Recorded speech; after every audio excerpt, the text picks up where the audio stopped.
right, we are at 11 o'clock Eastern Standard Time.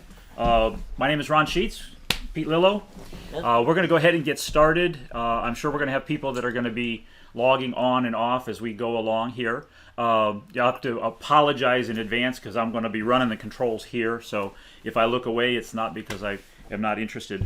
But thank you, everybody, for joining us on a Saturday morning. It shows the commitment that a lot of business owners, a lot of entrepreneurs, a lot of people don't have. So we really appreciate you being with us. We know it's an awful lot to spend this time on a Saturday morning, so we very much appreciate it. Just a quick agenda of kind of what we're going to go over and try to cover in the next 2 hours. Oops. Okay. Initially, we're going to kind of introduce ourselves for anybody that doesn't know Pete, which I would find hard to believe. More so people that don't necessarily know who I am and what my background is. We do have many of the people that are on with us today who have found their way to us or have been a student of Dan Kennedy's for a long time. And if you have been a student of Dan Kennedy's, you know Dan's history, not only in his teachings and his consulting and his writing, but also in his personal history with regard to a medical condition that he had in 2019 that almost took him from us. There are people, surprisingly, who still think that Dan is dead. Yeah. And I just want to make a quick note and not be just about it, but I want to make a quick message that Dan Kennedy is very much alive. In fact, I know that to be true because I've worked with him quite a bit over the last year and a half since he's recovered. Number two is that I have 2 projects with him next month. And number 3, Pete just got off the telephone with him not more than 3 minutes ago. So just to kind of hopefully, and not totally, but to hopefully put to rest, Dan Kennedy is still alive. He's still with us. We're going to talk a little bit about Gold Crown a little bit later, and you'll find out that Dan is contributing quite an amazing newsletter and publication in the Gold Crown program. So we're going to cover really 2 subjects today. So have some paper and pencil to take some notes. Pete's going to cover and talk about something that he's very versed in. I first learned from him. And that really is a matter of growing your core business, but also finding other streams of income from within your core business, which a lot of times people don't think about in their business. They have a narrow focus on this is what I make money doing, and there are many other things that you can spark off of. I'm going to talk about and show you a tool and a strategy that I've been using, that I've been developing for private clients in follow-up, in rekindling lost sales, and basically making money from prospects that you've lost because they didn't buy, they said no, or whatever. So I'm going to cover that today. We're going to go about 2 hours. As we go along, I want this to be interactive, so we're going to have some opportunity after Pete talks. Anybody has any questions, by all means, chime in, raise your hand, we'll unmute you, get in. So I want this to be as much as interactive as it is in providing you with some valuable content. So with that said, why don't we kick off a little bit? Pete, why don't you give people a little background on yourself? Okay. Your elevator speech, if you will, into business, into direct response marketing, your relationship with Dan, and so forth. And while he does that, I'm going to check on our controls. Well, for those that don't know me, I've been Pete the Printer now since 1974. In 1974, that was my breakout year with Paramount Printing Company, and that was the year that I met Gary Halbert. I was his printer. Dave Thomas from Wendy's, I was his printer. And then Dan Kennedy, I met him the summer of that year. But 74 was probably my breakout year in marketing. And so Dan and I have been basically partners since 1974, so it's almost 50 years now. So he called this morning, he wishes everybody well. He's doing great.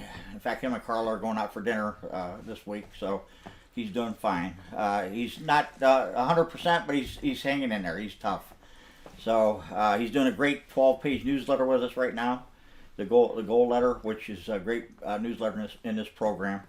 And so basically, Dan and I go back to 74, We've been in a lot of businesses together. We've had General Cassette Corporation. We've had other smaller businesses, plus the newsletter business, and so we've accumulated a lot of years. So if you want to look at longevity as a teaching tool, I think we have it. I think Dan and I have been in this business longer than anybody.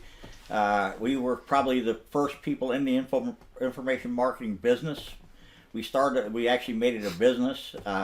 There were other people in the business, but they weren't promoting it, and so we started promoting it. We both started with Think and Grow Rich, the book Think and Grow Rich, and The Magic of Thinking Big by Schwartz, and we centered our teachings around those two books, and it's worked well for us. And of course, you know all about the following we've got thousands of people that follow us now in our newsletter programs, and it's been that way for years. And this is basically where we're at now. And now the Gold Crown program we started the Gold Crown program in it was actually 2004, and with the inception of Dan's LOS program. And the original members of Gold Crown were Matt Fury, myself, and Dan. And Matt Fury's back with us. Of course, Dan's back with us, so we got all the original people back with us. So we got a very strong group in Gold Crown. We got Ben Glass, we got Lee Miltier, Parthiv Shaw, we got Dan Cricks, and we got, of course, Ron Sheetz, and myself. And so you got a lot of people to draw from, and we also have people that come in and out of the group, like Dan Gallup, who he's been in the group in and out. He's still in the group, but he's not actively doing a newsletter right now with us. But we try to keep it fresh, try to keep the teaching where it's something for everybody. And you can always learn something from every one of our newsletters. And we're going to show you today how to do that. We'll walk through those. We're going to walk through that. Yeah. So that's where we're at. For those that aren't familiar with me, my entrepreneurial journey or story started when I was about 12 years old. My parents got divorced, and my mom was a single mother with two kids, two preteen and adolescent daughter. I only have one sister. And I remember the thing that turned it around for me and really kind of jump-started me as becoming an entrepreneur was when my mom sat us at the table and told us both that they were getting divorced, that she was a single mom with no job, no income, but she would provide a roof over our head, put food on the table, and put clothes on our back.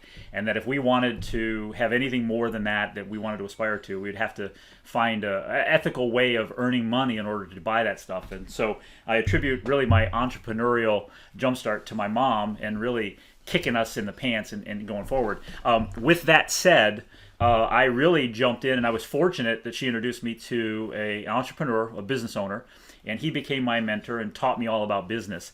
And one of the things that he told me that has always stuck with me, which is really the nucleus behind which everything I teach is, that the first thing you must sell before anything else is you must sell yourself. And if you can't sell yourself, then people aren't going to buy from you, no matter what it is that you sell. With that said, going forward, when I was 21 years old, I can trace back to the time I was 21 when I first started the journey toward attracting a guy by the name of Dan Kennedy. And the number of people that I connected with and did business with or associated with, there's actually a lineage that led me to, in 2000 and I think it was 2009, Dan Kennedy reached out to me. He needed some video and audio work done for a client he was doing an event for, and we connected. He reached out to me, we connected, and we started doing work. And I've been working directly with Dan as his go-to guy since 2009 and still continuing on. Why that's important is manifold. Is that number one, I was brought up with a mindset of marketing and selling first, and everything else came second. And that what I do, my deliverable tends to be this kind of stuff. It's video and audio, but I'm a marketer and a salesperson first. And no matter what the medium is, no matter what the media is, you must first and always be selling. ABC, always be closing is the ABC, but always be selling. So my unique selling proposition, if you will, is that I am a marketer who uses these mediums as a communication means and uses direct response principles. So a little bit about myself, a little bit about Pete. with that said, I want to kick us off and get into Pete talking about what he calls the marketing matrix, which I think is very, very important for every business. But to kick us off, I want to share a story. And it's actually, Pete reminded me of this story when we had lunch the other day. And in 1960, if you're familiar with a guy by the name of Vince Lombardi, who was the coach of the renowned Green Bay Packers of the 60s, Vince Lombardi in 1960 was his second year coaching the Packers. And that year, the Packers did well in the NFL, and they went to the championship. So this is pre-Super Bowl. And if anybody's followed anything, you know that Tom Brady just won his 7th Super Bowl. But pre-Super Bowl, they had national championships. And in 1960, Vince Lombardi and the Green Bay Packers went to the NFL National Championship, and they played the Philadelphia Eagles. And in a last-minute plays, the Packers lost the championship. They lost it 17-13. Well, this didn't sit well with Lombardi because Lombardi was a fierce, fierce competitor. And at the start of the 1961 season, Vince Lombardi walked into the locker room at the camp, and he grabbed a football, and he addressed his new team and a lot of returning people, but he addressed it and said, "Guys, this is a football." And with that, what he was doing is that they had lost the year before. They were going back to the drawing board. They were starting from the beginning at the basics and developing what they were going to do, their plan for the season from that point. And it all started with, this is a football. Everybody knew that. In 1961, the Packers beat the New York Giants for the national championship 37-0. So the Giants didn't score anything, and they had won. And at that time, it was the Packers' 7th national championship that the team had won. But the point is that we have to always go back and start from the beginning. No matter how skilled we are, no matter how knowledgeable we are, no matter how experienced we are in selling and marketing and what we do, you always have to come back to the basics.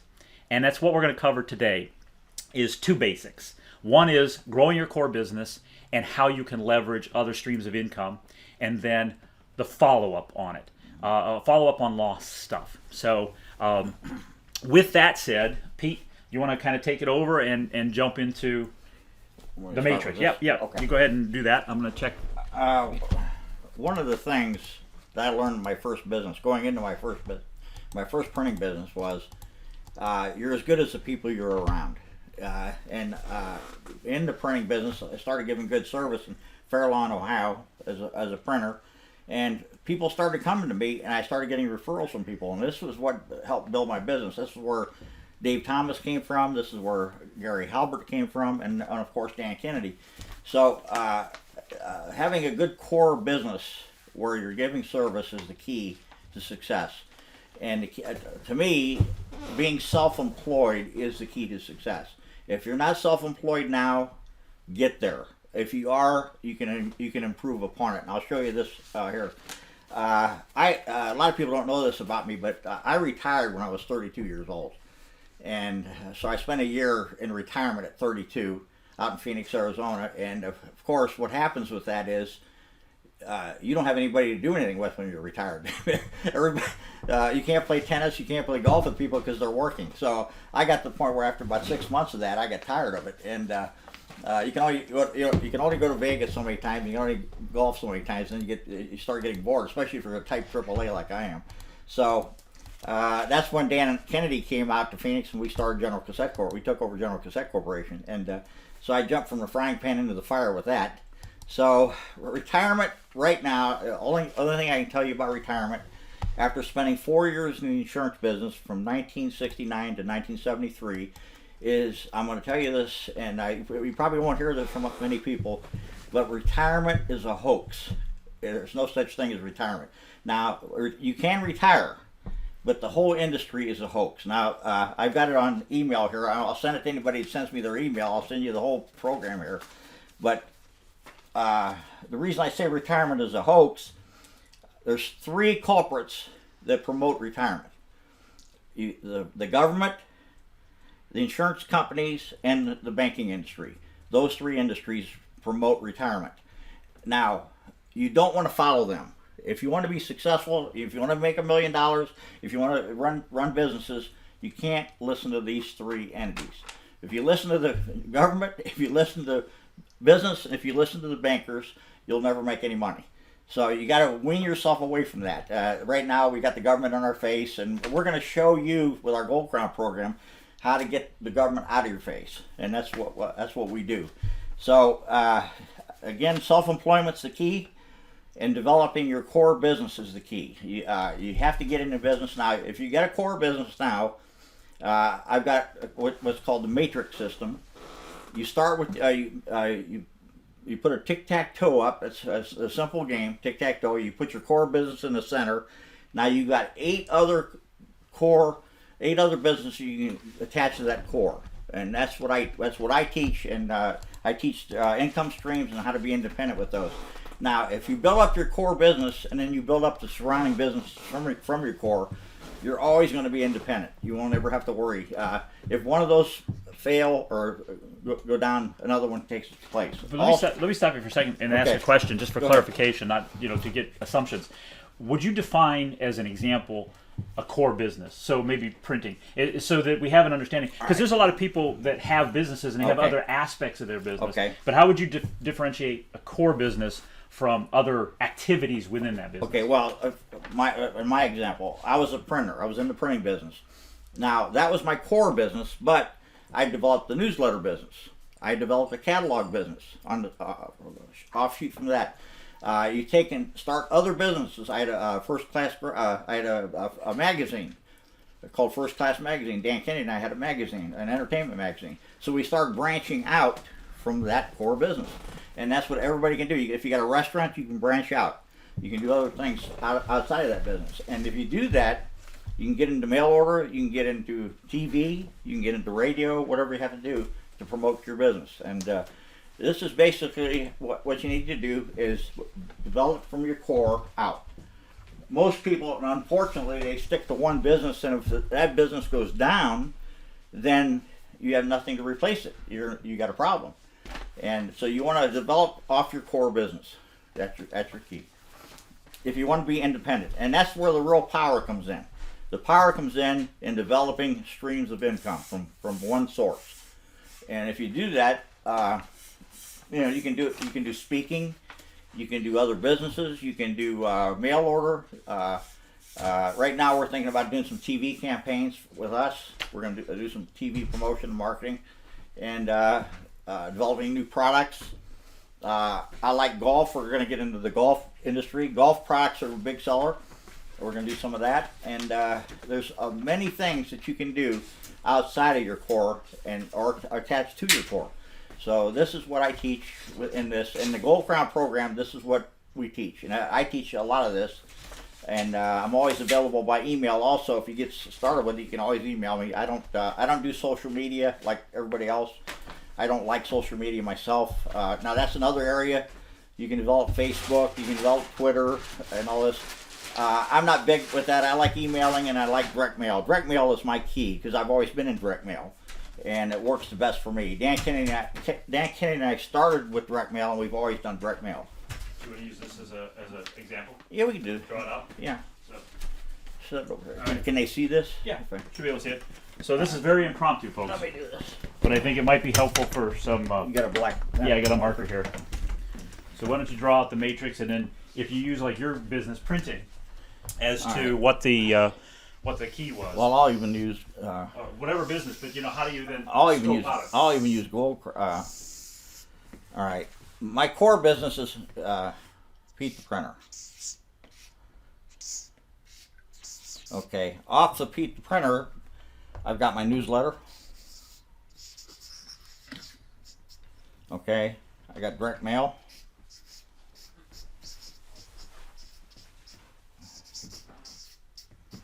I got email.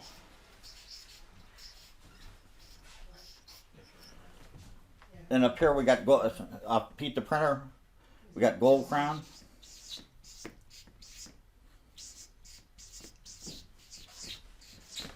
Over here I got Kennedy Lillo.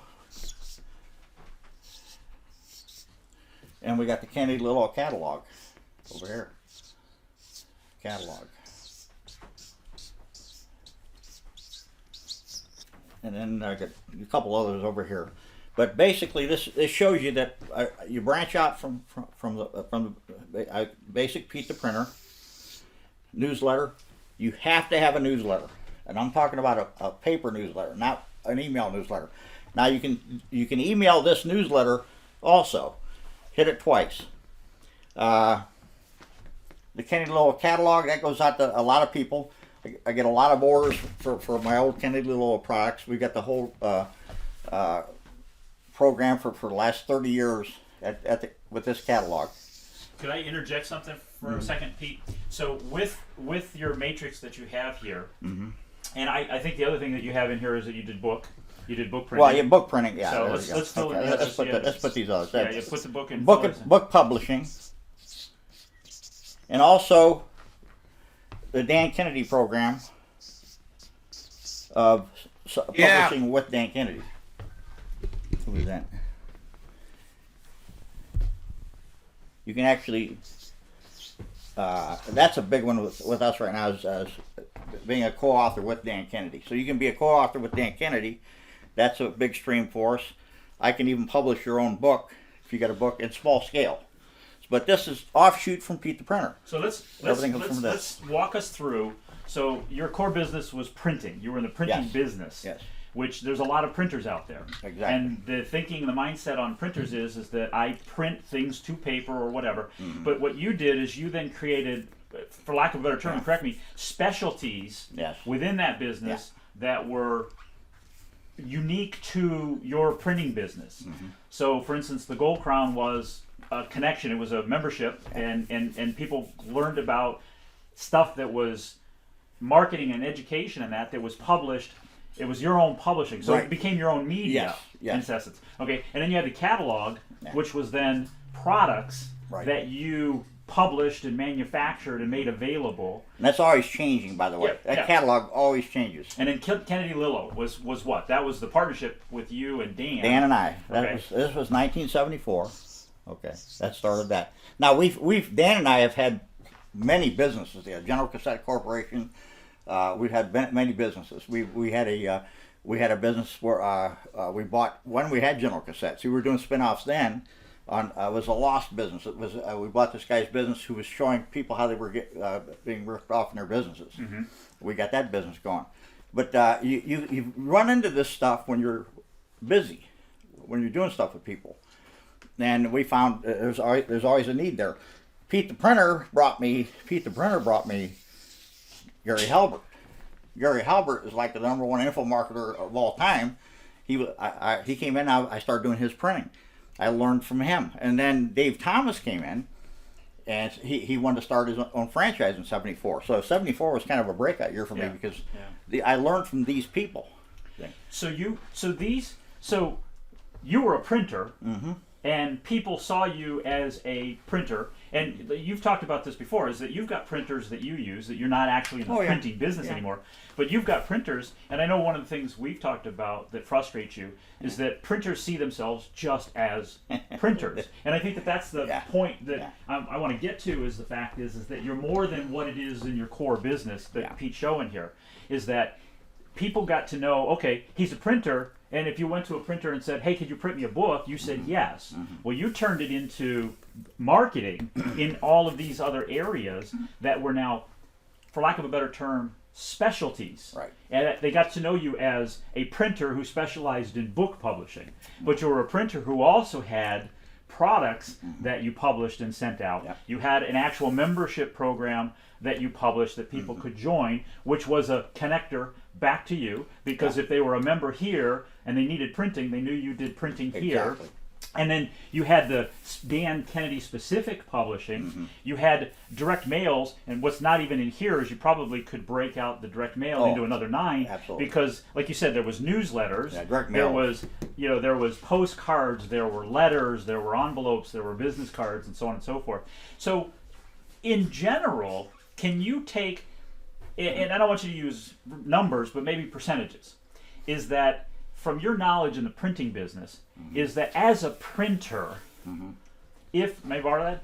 If you had a printer and all you promoted is that as a printer, that was 100% of your income, just as a printer. What would you anticipate as if you put a percentage of additions to this business? Well, What percentage of this did you think you had, and how it expanded? And what I'm getting at is, if you just promote as a printer and not look at these other avenues as a matrix, how much money is somebody leaving on the table?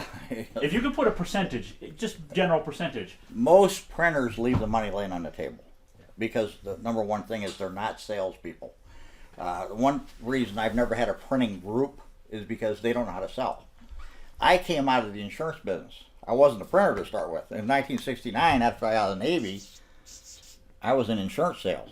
Okay, I learned how to sell. Okay, when I started my printing business with my partner at that time, he was a printer. Now, Nick was a printer, but he wasn't a salesman, and he wasn't a businessman. I was the businessman, I was the salesman.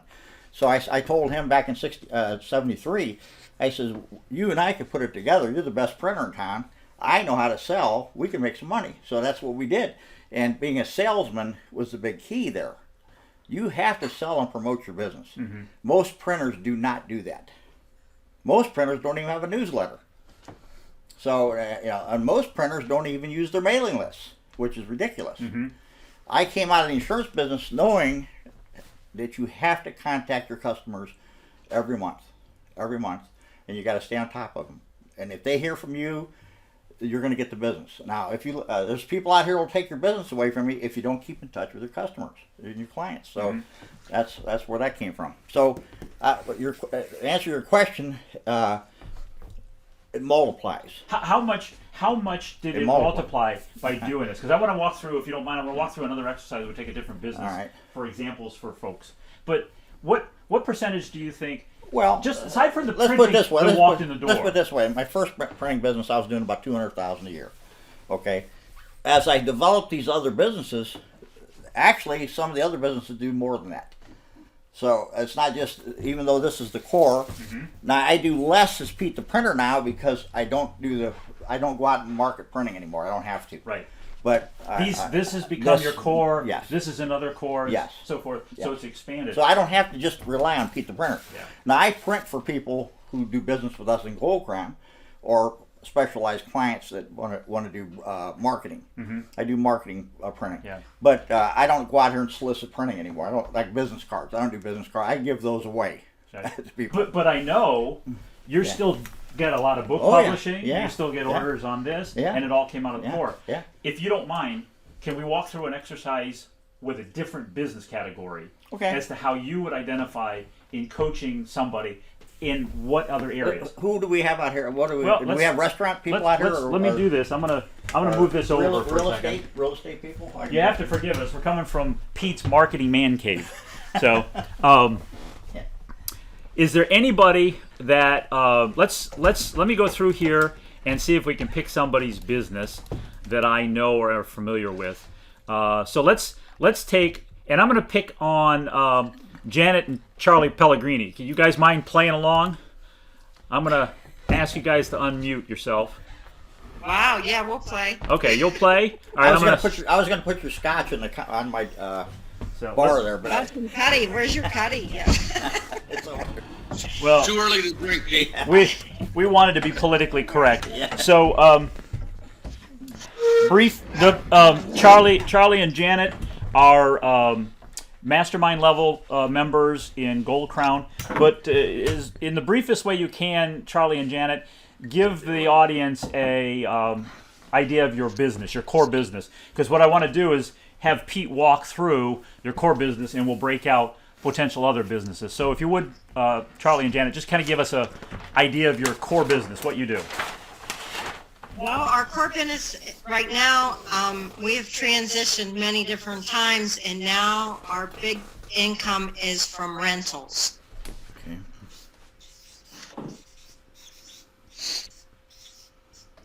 Okay.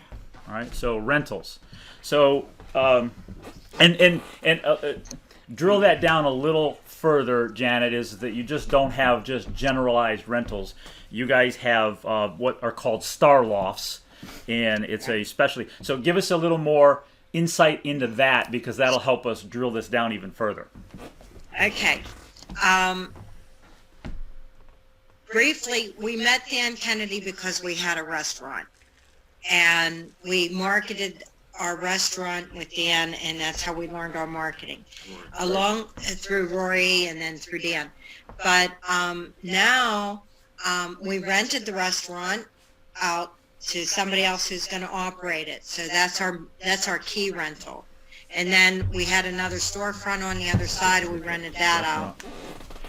Now, do you draw income from that one? The rental, Yes. Restaurant rental? Yes. Okay. Yes, we'll have the restaurant rental, and then we have the other storefront rental, which is appliance store. Okay. And then in our restaurant, we had banquet rooms on the second floor, and we had a church renting on the third floor. And the new proprietress at the restaurant didn't need our banquet rooms, so we separated the banquet rooms, crossed that banquet room out, and we made it luxury apartments. Okay. So we just put a line through the banquet. Put a line through that? Luxury apartments. Okay. We made that into luxury apartments. All right. And that's your star lofts. Okay. And then the church moved back to Erie, and so we made that another luxury apartment. So that's the sky loft. So we took that restaurant income, which was, a lot of work to, do a little better than break even. And That's a tough business. We made 5 streams of income from the building. And then we started buying other buildings. Okay, so let's expand upon this a little further, knowing what we know about your business. So your core business, you're just basically in the rental business, and you've gone into specializing into a restaurant rental. Now, granted, inventory on that was limited. You had one, but you became a restaurant renter.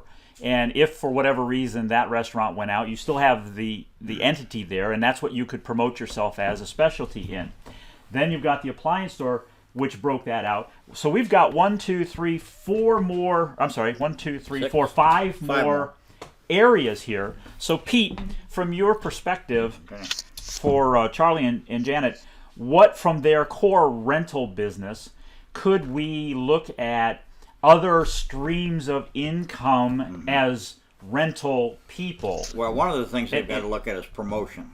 And I'm talking maybe TV, radio, along with your direct mail. Well, let's look at other sources of income. So that would bring. No. But what I'm saying is that what other sources of income could they from this, from being in the rental business? And what I'm trying to do, folks, is really force you to start thinking about within your own business where there is the opportunity for money. So, for instance, with Pete, when he was talking from his business, all of these things, with maybe the exception of the Gold Crown here, all of these things were functions of a printer.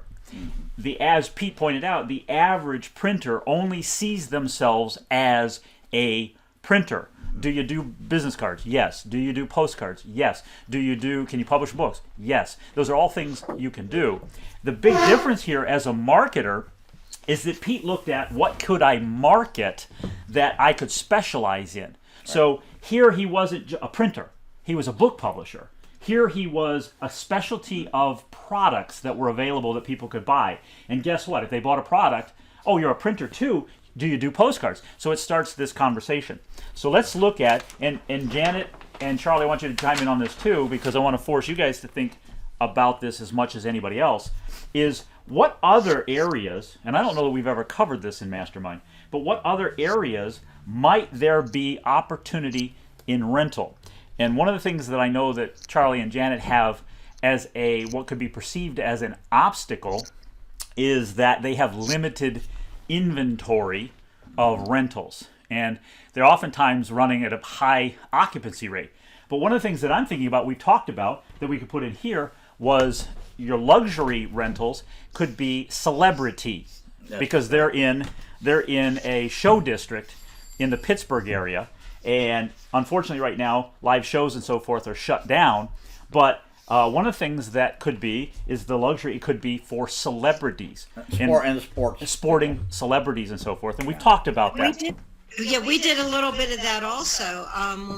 When the Skyloft was vacant, when we first made it, after the church moved out, we got somebody from the Pittsburgh Pirates who was an intern. Great. And he just wanted the place for 3 months to have a place to live while he was interning with Pittsburgh Pirates, and so he could walk right across the river, across the bridge to go to work, and he brought a lot of his fellows back to watch the games and stuff like that in the Skyloft. So that was a lot of fun. Yeah. But yeah, that celebrity luxury works very well. Yeah. And it's nice to do like in 3 month, 6 month increments like that. To keep the place rolling. The other area here that we could fill in would be, it's similar but different than celebrity, could be executives, business executives who are going to be in the area, or business executives, but also it could not just executives, but business people, transit people that are coming through for businesses and so forth. So we've got executives, but also transit business people coming through who are going to be in consulting. One of the things when the COVID broke out, there were a lot of medical professionals, nurses specifically, who were going to other communities and lending their talents and their expertise as a freelance nurse to other areas. So that's another area for income.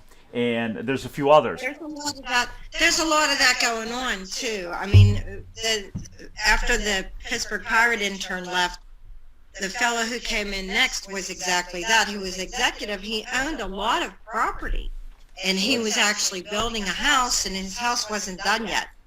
And so he rented from us in that same. He did the executive rental. Well, he would be a good person to form a mastermind with. I'm a big believer in masterminding. This is where Dan and I came together in Mastermind.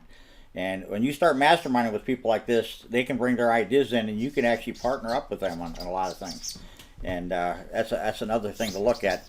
Don't always look at the people renting from you or doing business with you as just somebody you're doing business with. But see if you can mastermind with these people, because if you look at things that way, you open up a whole new area of income for yourself. Well, you just may have filled in the other one here, which is you could start a mastermind group of any one of these areas that you could be charging a fee for to be part of the membership, that are other people in like businesses.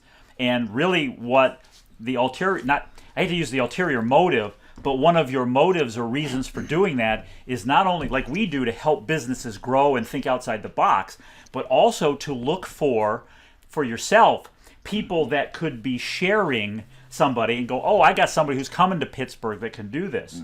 So when Pete first showed me this marketing matrix, I thought about it as separate, like, pieces of income. Like, I'm in the rental business, but I'm also going to get in the dry cleaning business, and I'm going to get in the printing. It's not that. The idea of extra streams of income is, what are the specialties that you can become known for? Now, I will tell you that in Mastermind with Charlie and Janet and our other members, this is something we discuss about their business regularly. And one of the two big challenges that we've identified in their business is, number one, is the limited inventory that they have and they have high occupancy. So what we're really working on is, how do we develop a waiting list?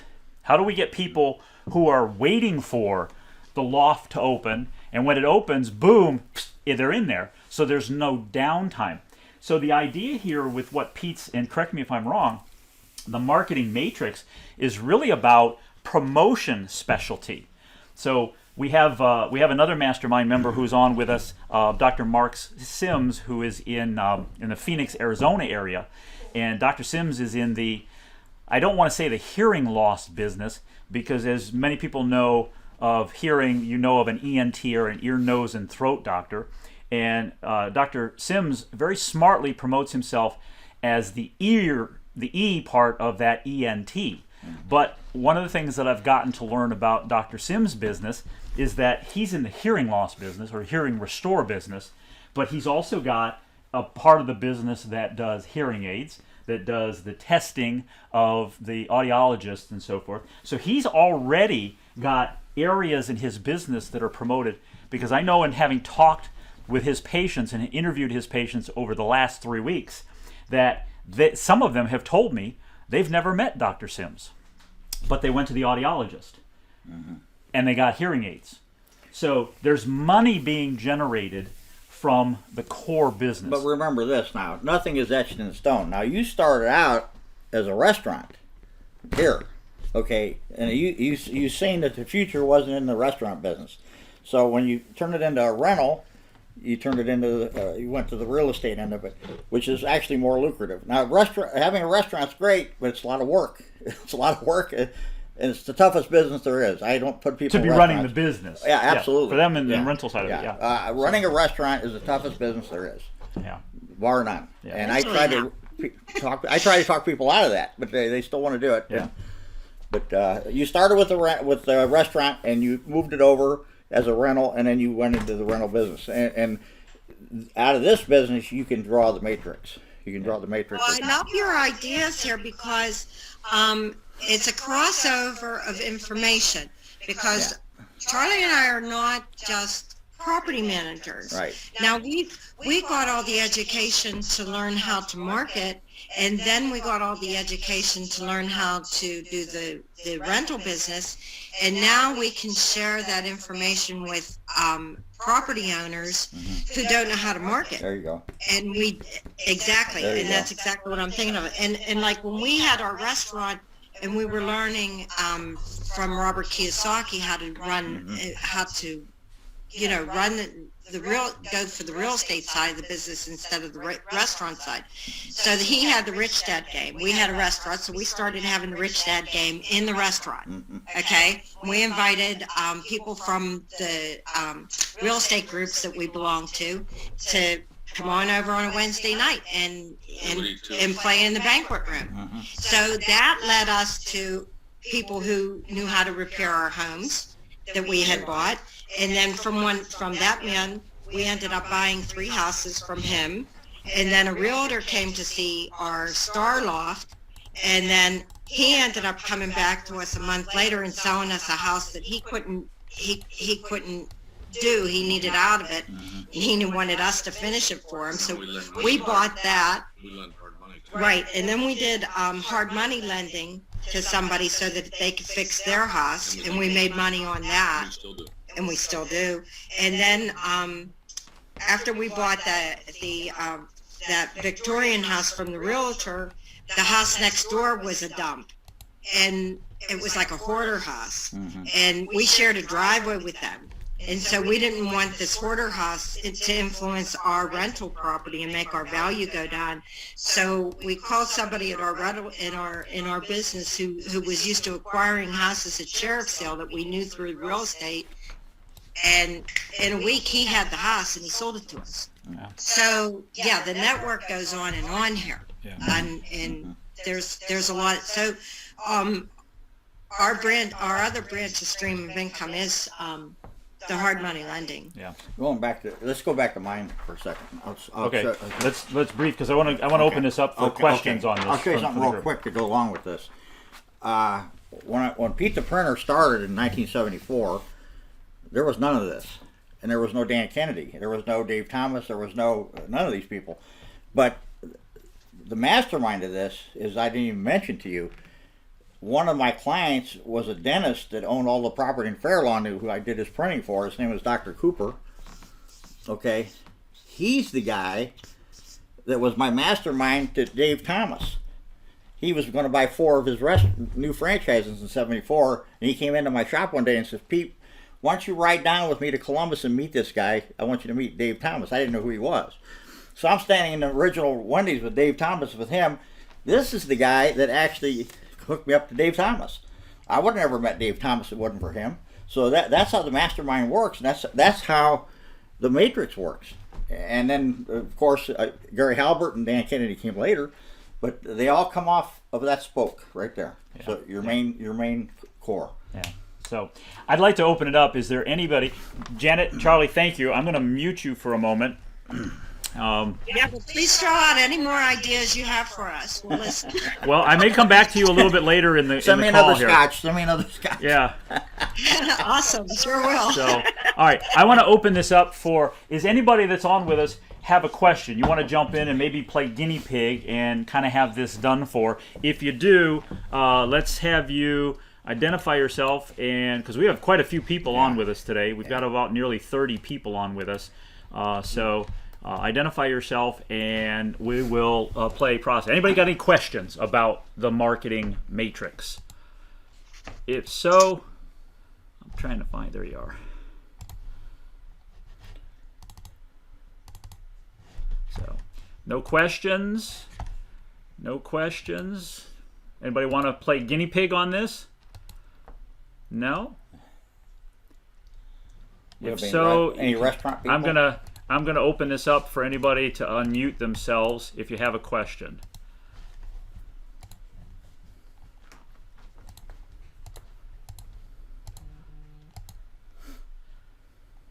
All right. Let's. All right. Nobody's got any questions, so I'm gonna pick on somebody. So I'm gonna pick on Jerry. Jerry, the auto shop guy. Are you there, Jerry? If so, unmute yourself. I am here, brother. How are you? Good, good. Thank you for being with us. I'm going to go through. Give me a second. Jerry, let me put Jerry up here. Oop. How do I...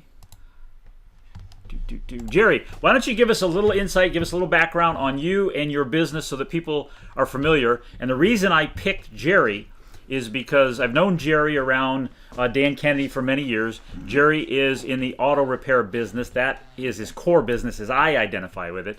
And Jerry's a very smart marketer. So Jerry, that's why I've picked on you. But give people a little background, insight on you and your business. All righty. Well, thanks, Ron. I appreciate it. Let's see. I started my company in January 1981, so it's officially 40 years today. There you go. Wow. We have grown, just for information, the auto repair business, the average shop does $350,000 a year. We broke $1 million way back in 1996 and have never looked back. We're a multi-million-dollar shop. We do a lot of car repair, and it's a lot of oil changes for $50, let me tell you, to do several $1 million a year. That is our core business. We're a Monday through Friday shop.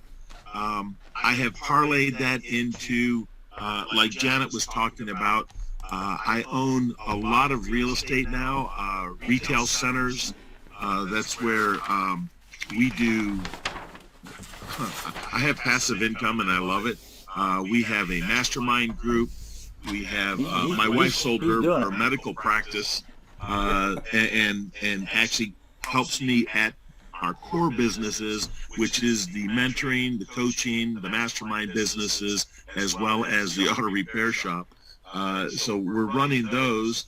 I'm trying to think what else I got going on right now. So I just sold 3 companies, and so I'm getting a little older. So I'm going to be 63 this year. So I'm kind of winding down a little bit. I sold 3 companies over the last 3 years, and that's pretty much what I'm doing these days. Well, and I have a lot of wine stuff. I sell pallets of wine glasses every year. Good for you. okay. So I picked the wrong guy.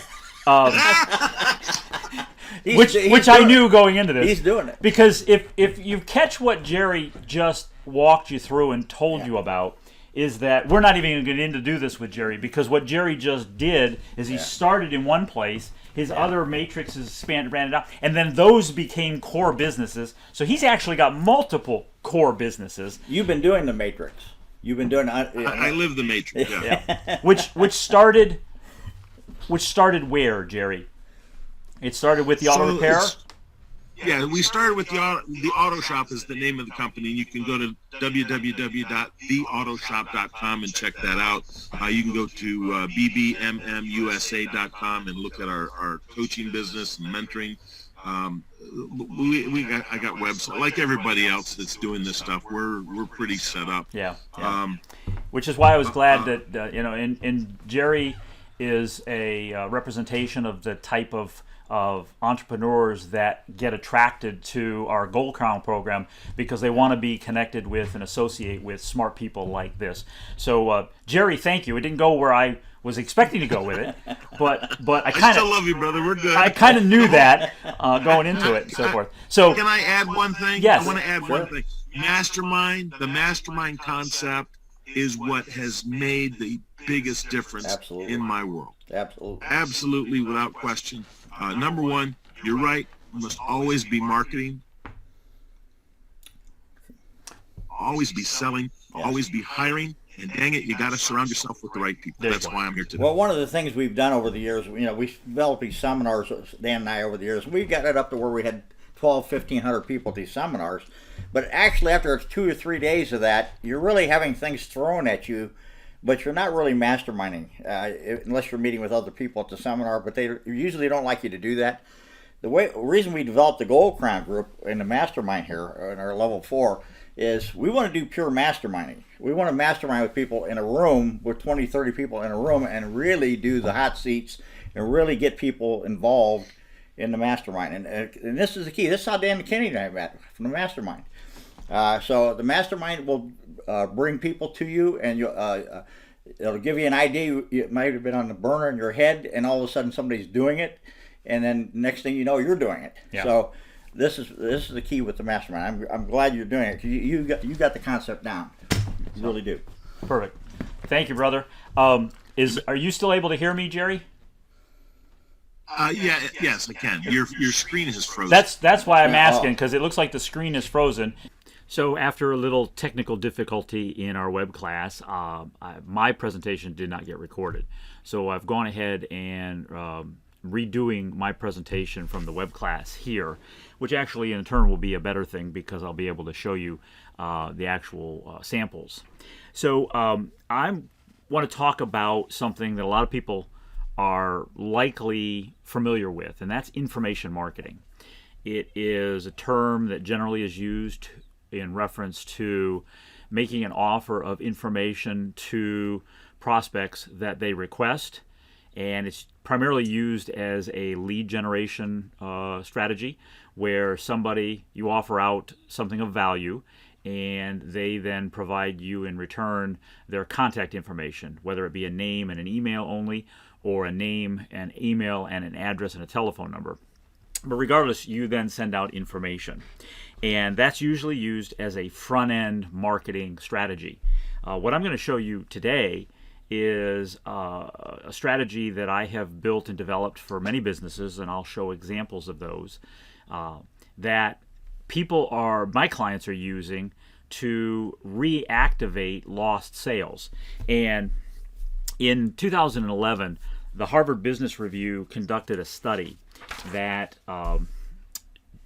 exposed that a majority of businesses are not doing follow-up. In fact, my own research that I conducted with independent dental practice specifically, let me find this information here.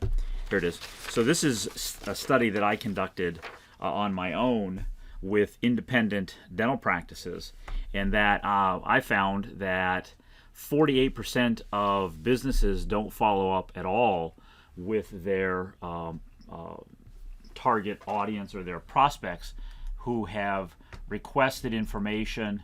And let me see if I can get this focused here.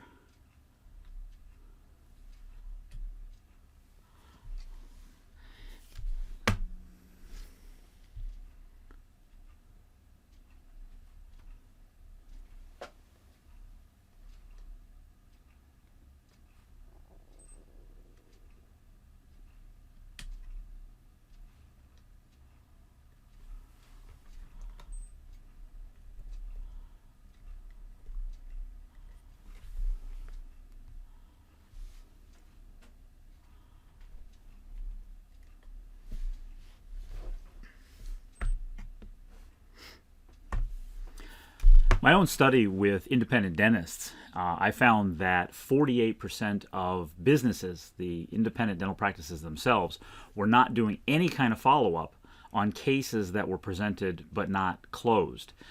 This is also true of many other businesses. In 2011, the Harvard Business Review conducted a study along the same line, tracking what businesses do with follow-up. So I found that 48% of my dental clients that were following me were not doing any kind of follow-up. And furthermore, 25% were only making up to 2 contacts in follow-up. 2% of them were making a third, and 10% of them were doing 3 follow-ups or more than 3 follow-ups to those lost prospects.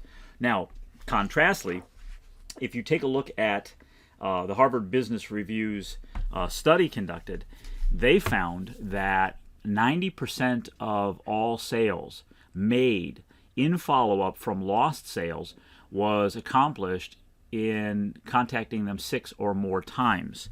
And later on, in 2016, Harvard Business Review also conducted another study and found that on those lost leads, only 4.47 touches or follow-ups were being done with lost sales. And it was not the recommended 12 touches that were needed in order to convert a lost sale into a sale.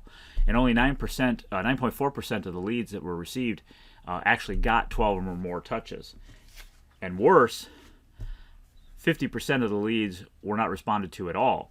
So this corresponds with the independent study that I conducted with dentists regarding the follow-up. So the numbers are pretty similar in following suit with that. So the point being is that if you have lost sales and you're not following up on those lost sales, then there's lost money. You're leaving money on the table.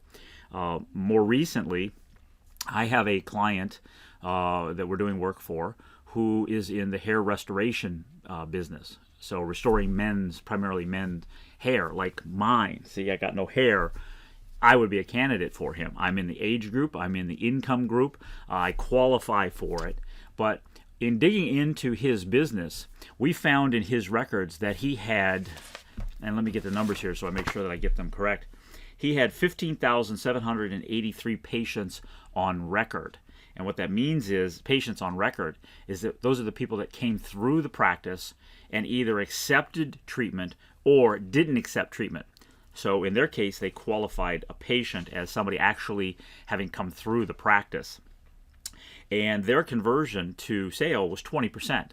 So they were only converting 20% of that 15,783 to actual cases, of which it was an $11,000 per case value. So what if that particular client, that doctor, was able to convert 10% of the lost treatments? And those lost treatments were 12,626 unconverted. So if he were able to convert 10% of them, that would have equated to over $13 million in sales. Now, 10% conversion is probably an unrealistic number because of the length of time that has spanned between when a patient got that case presented and where we're at when we do the follow-up. So let's go with something more realistic, more palatable. Let's say that we were able to convert 1% of those lost cases. Then that would have meant $1.3 million increase in revenue from lost cases. Understand, these are people who have already raised their hand. They've indicated that they're interested in the product or service, that they've gone as far as coming and getting a treatment plan presented to them, and they left deciding not to move forward. These are people that particular practice has invested time, money, marketing, and advertising in order to get that traffic into the business. So any money that we were able to convert out of those is found money. It's money left on the table. And this is true in every business across America, yours and mine alike. There's always opportunity for it to be converted. And not enough attention is spent on converting it. Now, I'm not saying that it isn't being done, but as it's shown by those Harvard numbers, that not enough of it is being done. And there's two premises that I've found that make for effective follow-up. The first is a psychological principle called the mere exposure effect. And the mere exposure effect is actually a psychological process. It's the mere exposure effect. It's a documented psychological phenomenon where people will develop a preference for things merely because of their exposure to and continued familiarity with it. Now, this is something that was first researched in 1876 and then was reconfirmed years later. So the idea of the mere exposure effect is that just simply by continuing to communicate and expose your product, your service, your message to those lost people, that they will convert. It's just a numbers game. The second equation in the strategy is not just pure follow-up, just constant follow-up. There is a method behind that follow-up, and that's one of the things that I want to go over for the next few minutes of what I've discovered. So before I get into that, let's talk about information. So first of all, information. The mistake that many I find make about information is that they put together information and they send it out. And the information by itself doesn't do much. It provides people with more information. And what people don't need is people don't need more information. They need solutions. They need to solve the problem that they may have. This doctor that we're working with, the hair replacement, it's men like me who need hair transplants or they need hair regrowth. So the mistake in thinking that you're going to do and just compile information and send it out to people, that by itself is going to work. It's not. Because again, people don't necessarily want more information. What they want is they want solutions. So I'm going to show you a couple of examples here. The first is a information guide that was created by a dentist, very smart marketer, very smart, successful business. However, it looks good. As you go through the guide itself, it has table of contents. It has, you're going to see some similar components. It has an introductory letter. It has information, ongoing information all the way through. And the one thing that this doesn't have is it doesn't have a real good strong call to action. Another information guide that was developed by a company that is actually a franchise company, USA Insulation. This is actually a company that I talked to about developing an information guide, and they went ahead and put together a guide. Again, you're going to see some similar components: table of contents, introduction letter, and then again information. Well, the mistake that to not make is pure information. Providing people with more information is not what they need. It can only confuse them. What they need is they need to be given information that leads to a solution with social proof. Now, you saw some of those components that are very similar. And let me just show you the outline that I have created that I use when I develop my own information marketing products for clients. So the introduction letter, you've seen that in those other pieces. There's problem, pain, current situation without the product or service. What are the problems that they have? This is an element that isn't in either of these two guides that I showed you. This is not a component that's in either one of these two guides. It's then a matter of what are the benefits of investing in the product or service, the USP, what makes you different, and then call to action to set up an appointment or a sales visit or actually to order the product or service. So that is the fundamental outline of an effective information follow-up system. Some of those components were in those that I showed you. What's missing, though, is the hardcore emotional connections. It's the problem, agitate, lead to solution.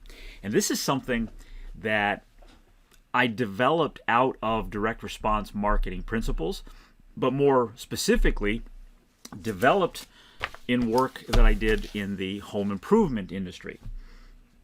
In the home improvement industry, I've spent a lot of time doing work with canvassers, people that go door to door to knock on doors to sell any type of home improvement or residential type of product or service. And one of the challenges that we faced in the door-to-door business was that when you've had people come to your door, when they knock on the door, you open the door, it immediately feels like a solicitation. And there's no connector. It's either they take an appointment or they don't.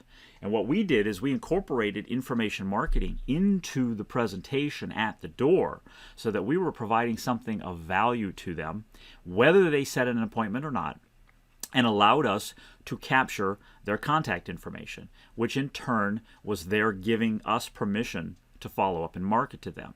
So this is something I developed out of direct work in the home improvement business. And here are just a few examples of some of the ones that I developed. So guides for solar. I've developed them for solar. Many different home improvement specialties. Here's weatherproofing, specifically with regard to weather solutions in the New England weather areas. Thermal construction, so insulation specifically. Here is kind of a handyman service of just home repairs and fixer-uppers and things that are need done around the house. All of these were originally born out of canvassing door-to-door. Restoration products. So here is a specialty one on how to purchase home improvements. Window, replacement windows. No doubt you've had people come to your door for replacement windows. Same company, we specialized a guide specifically for storm damage and roof replacement. Replacing roofing. How these differed weren't so much in message.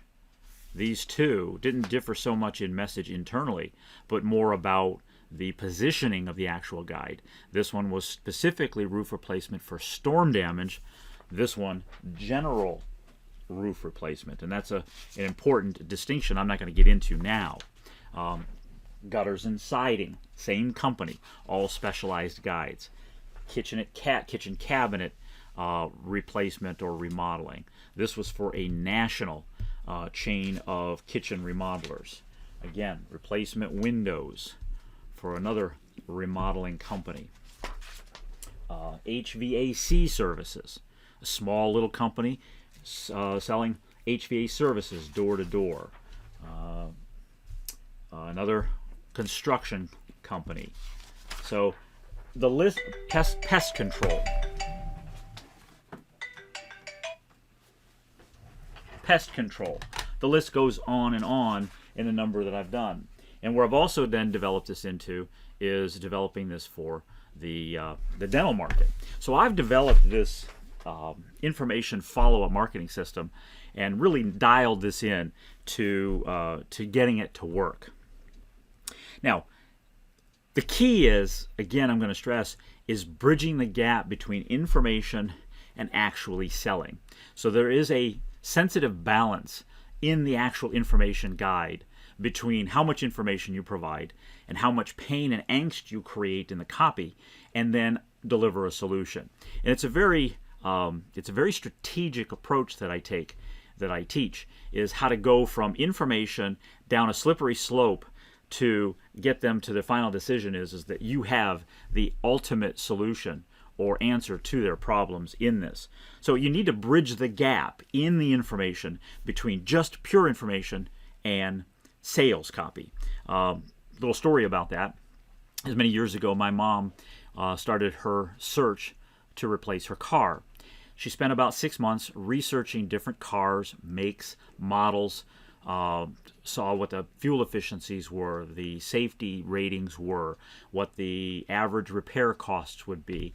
And after 6 months of researching this, she had kind of dialed in on 2 or 3 different vehicles. The challenge, though, that she found, that I confirmed, is something I knew, is that she ended up getting locked in the frustration. She had the paralysis of analysis. She had so much research that she was more confused than she was educated. And it took somebody who really then walked her through it to help her decide and see which option was best for her. And that's what the guides should do. That's what the information should do. Don't just dump information on their lap, is that you need to walk them through. So, give you a quick look at a information guide, and let me grab one of these others here very quickly. So I'll use dental for example. So this one is a guide I showed you earlier. Very nice format and so forth. And you'll see one major distinction between the two of these guides. Let me adjust this out a little bit so that I need the space. You'll see the distinction between the two guides is number one, size. And the size changes for a number of reasons, but more importantly, the size difference is because we need space. Whereas the other guide that I showed you, the pure information guide, this one has a lot more content in it.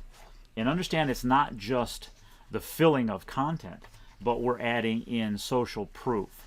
We're adding in pains and angsts in insurance. There's no sure in insurance. And what that means, we need to justify value over fees. Why it's important not to just shop for specific, the cheapest price. This guide goes on and on. We have actual case studies from patients included in this. It goes on, and this literally is more of a book than an information guide. Now the tendency will be, people will say, and they tell me, nobody's going to read all this content. Nobody's going to go through all of this stuff. Well, I got news for you. The kinds of investments that these things are for, they do go through this material. It's important. So it's a full-blown, I'll put it up on here, this is a full-blown booklet. Everything you need to know about dentistry.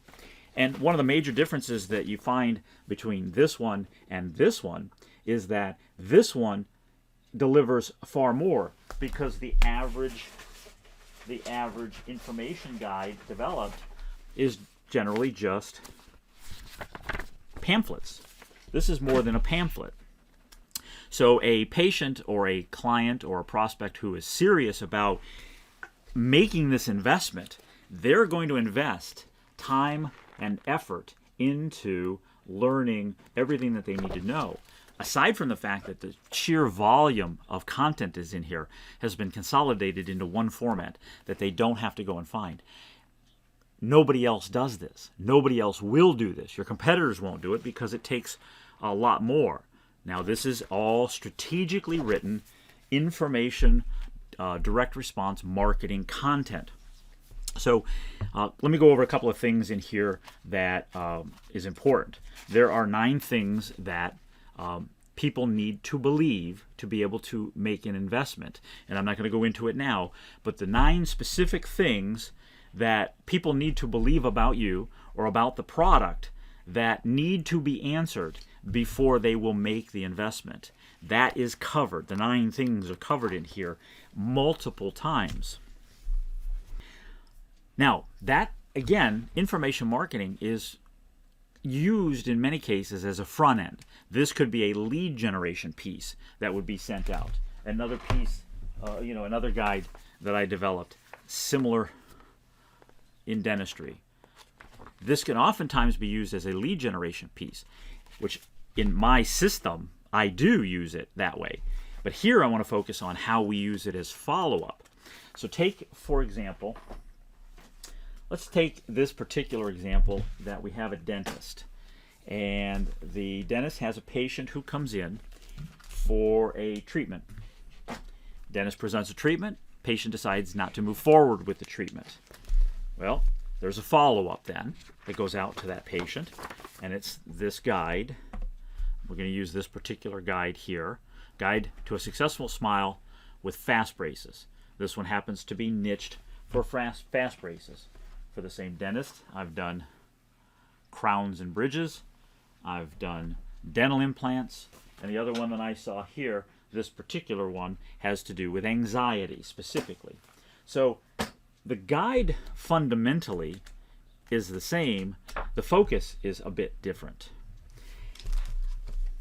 So the guide goes out, but along with it goes out a thank you letter that's attached with it that comes from the doctor. And it basically says, hey, you were in recently for this fast brace treatment, and for whatever reason you decided not to move forward with it.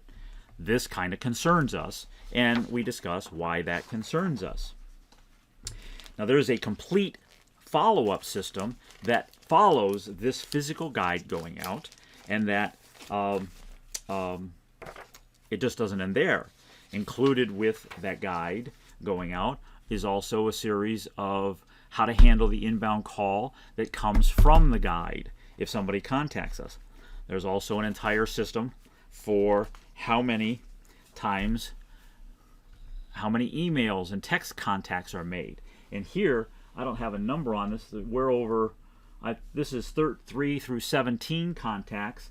And then there's also then phone follow-up on top of that, as well as direct mail postcard follow-up.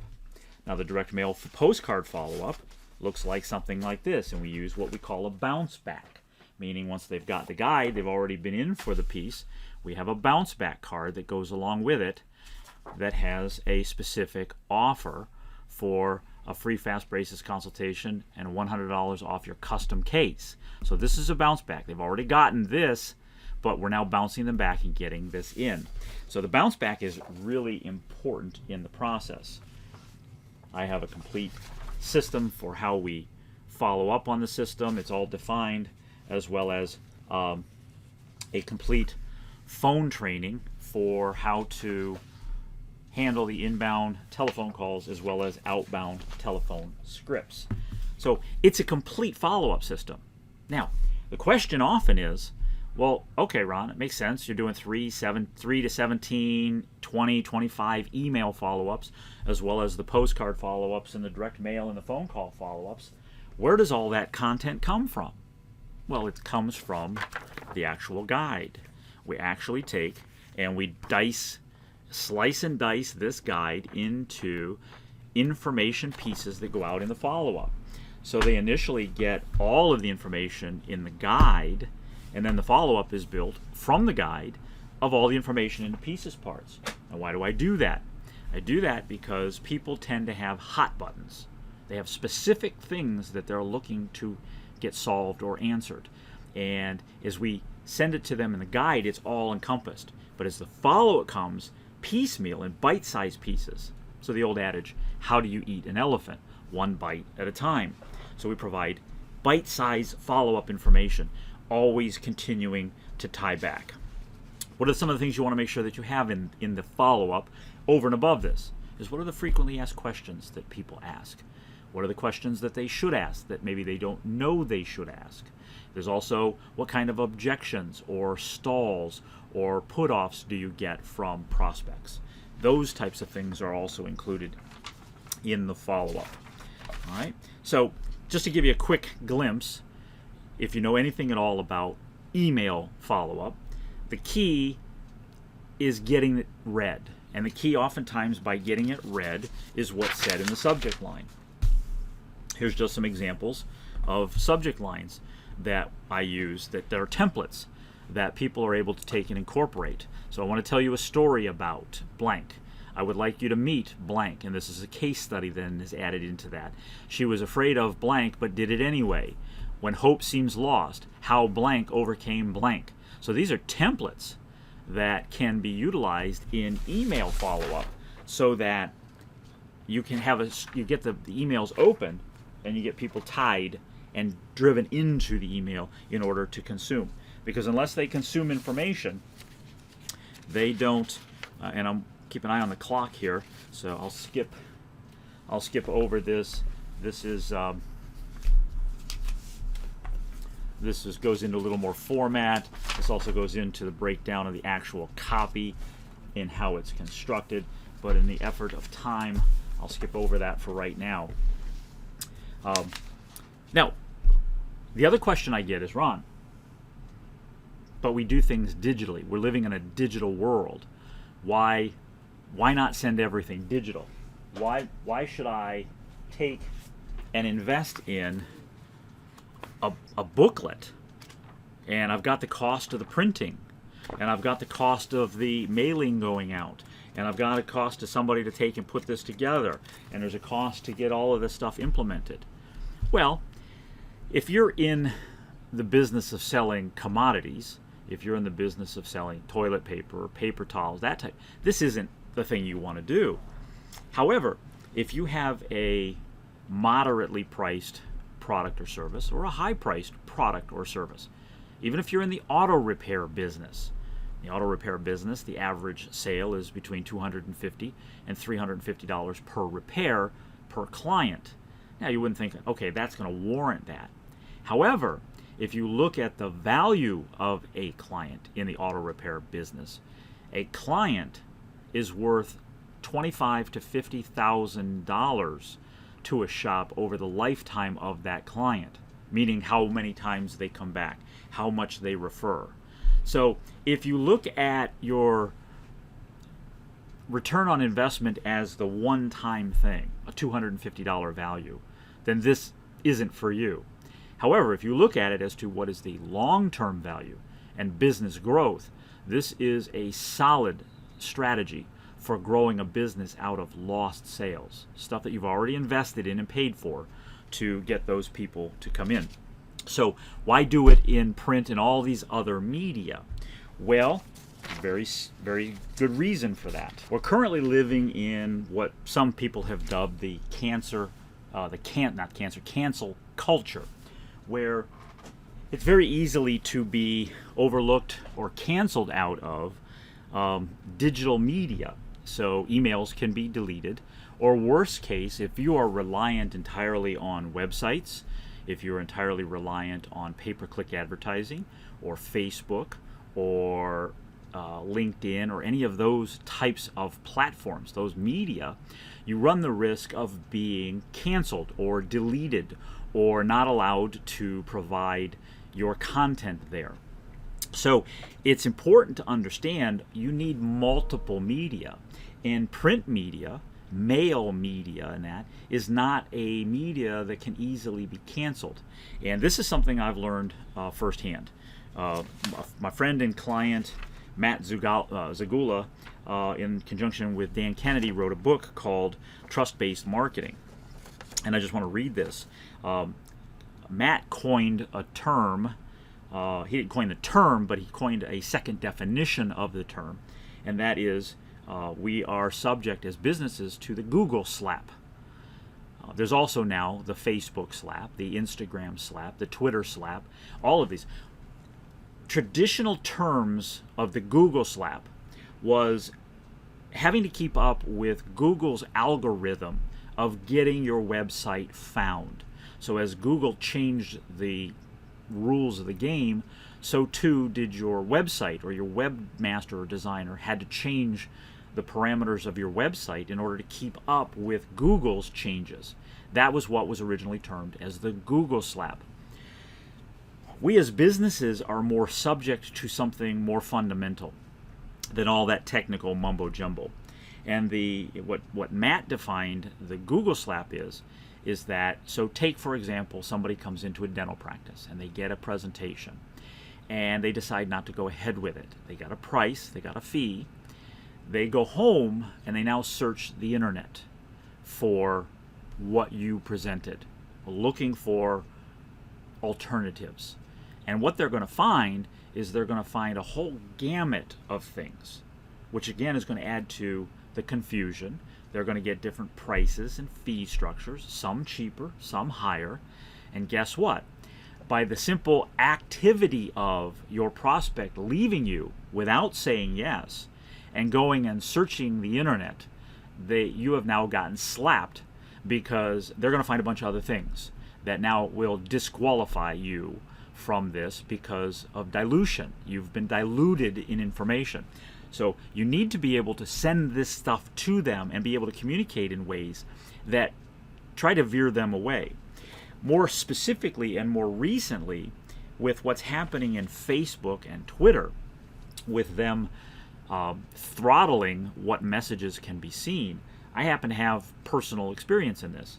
So a client of mine who's in the dental field, we developed a 30-second TV commercial for television or for dental practices. And this television commercial has been amazingly successful for the dental practices that use it. Most recent use of this commercial with a practice in Davie, Florida. The first day that the ad started airing on television, the practice was getting 25 calls. They got 25 responses from the TV spot in the first day it aired, and then it just escalated from there. So my client and I, we decided, well, let's take and test this on Facebook, because if the message works so well on television, let's try it on Facebook. We can reach a more targeted audience. So we did. We took the ad exactly the same way. We reformatted it for the broadcast media, and we submitted it to Facebook and wanted to buy advertising. And this is the message that we got back from Facebook. Let's see if I can get in on this a little closer here. So the message that they sent us back, as you can see, this is the actual TV commercial converted for Facebook. It says, this ad isn't running because it uses images that excessively focus on a person's body or body part or depict unlikely before and after results. This can make people feel bad about their state of health and goes against our core value of fostering a positive global community. That's the reason that the ad was not run. What they wanted us to do was remove all of the mechanisms that made the spot successful. So my point is that you cannot rely 100% on one media, one broadcast form, one distribution channel. You need multiples. Otherwise, you run the risk of getting your effective communication canceled. You need to be having as much a direct communication with your prospect as possible. So let me just check my notes here. I want to wrap this up. I'm going a little bit long. Talked about the implementation. So how does this get developed? Many people will think, oh, I'm not a copywriter. I don't have the skill or ability to write copy, sales copy and so forth. So here's a couple of resources that I'll recommend that you can check out, and these are all available. There are books available, Perfect Phrases for Business Letters. This is available on Amazon. Another is Words, well, here, let's do this one first. Words That Sell. There are More Words That Sell. There are Phrases That Sell.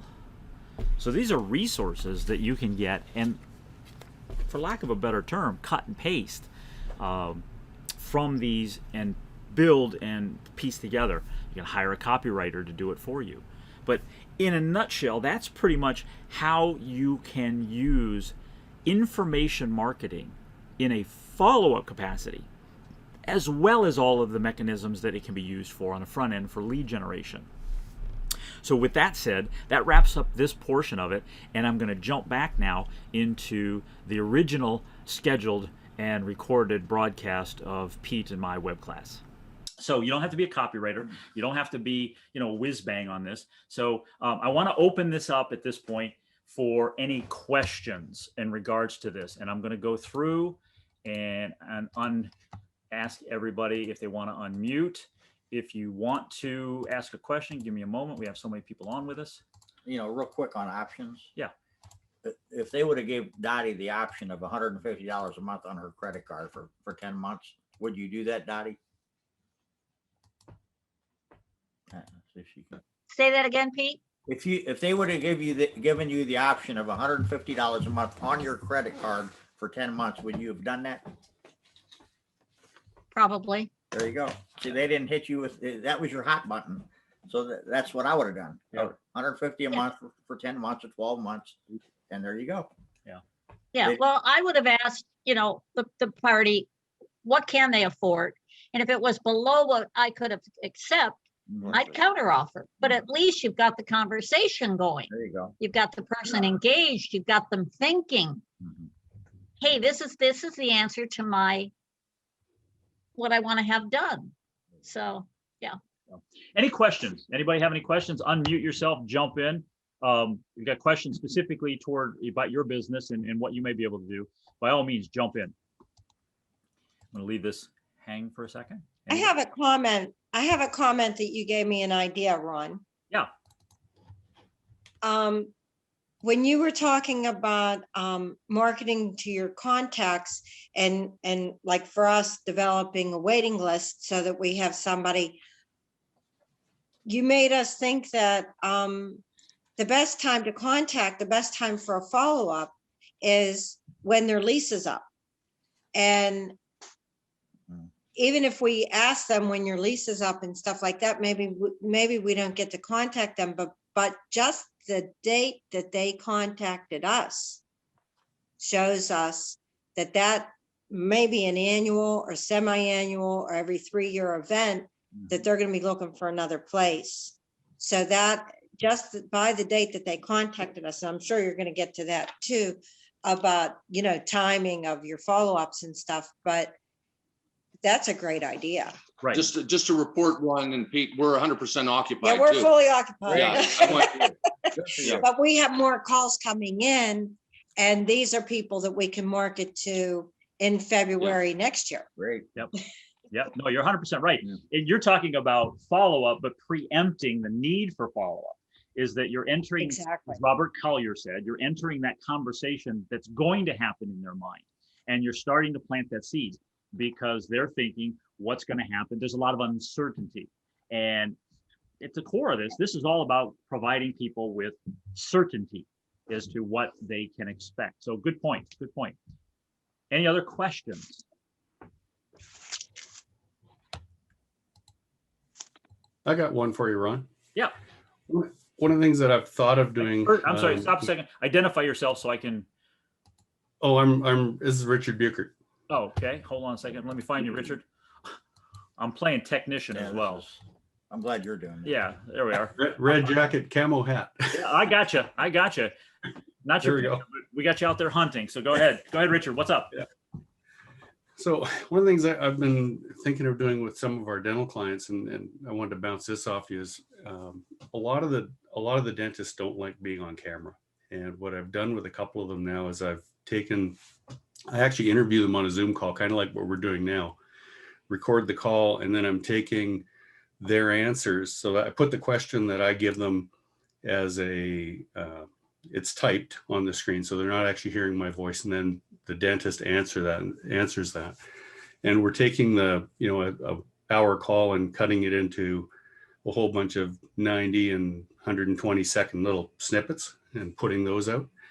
And it looks like those are starting to work really well. I'm just wondering if you had any thoughts on that.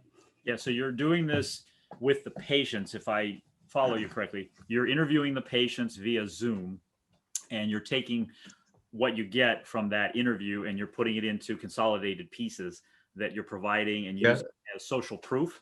And just we haven't done the patients yet. That was step 2 of the question. Right now we're interviewing the dentist, and so that they mostly so that we're building up trust between the dentist that they haven't met yet and a potential patient. And ideally down the road, I want to get their permission to see if I can interview patients. I just wanted a thought on it. Yeah. No, you're right on target. And the thing that you're doing is, you said the dentists don't like to appear on camera. They don't like to do video. Dentists by nature are introverts, so they don't like doing that. So what you're doing is that you literally, as I've had dentists tell me in the method that you're doing, which I don't know if you read my book or so forth, but you've just highlighted how I talk about going and doing it in the book, is you are actually letting them do what it is they do on a daily basis. And that is talk to patients about specific things. And by talking to you via Zoom, they're not talking to a camera. It's 100%. You build trust because it puts the dentist, it puts the business owner at ease, because they're not a performing seal. They don't have to perform on camera. They get to talk to a person that happens to get recorded on the camera. So from just a tactics standpoint, that's why it's working, and it's authentic, and putting it out there as much of it and do more of it if you can. do more of it, because it will only grow exponentially. So does that answer your question, Richard? I want to make sure Yeah, that's exactly it. Thanks so much. You're welcome. You're welcome. Anybody else? Any other questions? Oh, yours. I don't know where mine are. I'm not sure. Okay. So the point that I really want to make and wanted to do this is to expand your thinking about just simply, first of all, do follow-up, and follow up with information that's tied to actually always looping them back to what you offer, what you do. Always be selling, always be closing. So my big point with all of this is to show you a tool that you actually can use that nobody else will have. So as I said, we're in this big, huge censorship society now, that this is your media. So having these pieces, nobody can tell you what you can and can't put in it. And you can use it however you want. Using it in print right now, the only obstacle in print here in the US is getting the daggone post office to deliver the damn thing. But use it. Don't let that stop you. So before we move on, I hope that what Pete presented, I hope what I showed you has been helpful. I know we went through it really quickly, and there's a lot of nuts and bolts in what I showed you that I just don't have the time to go through today. So any questions? If not, I want to move on, because I want to call on a couple of other people that we have with us. So I'll give it about 10 seconds. Unmute yourself if you have a question.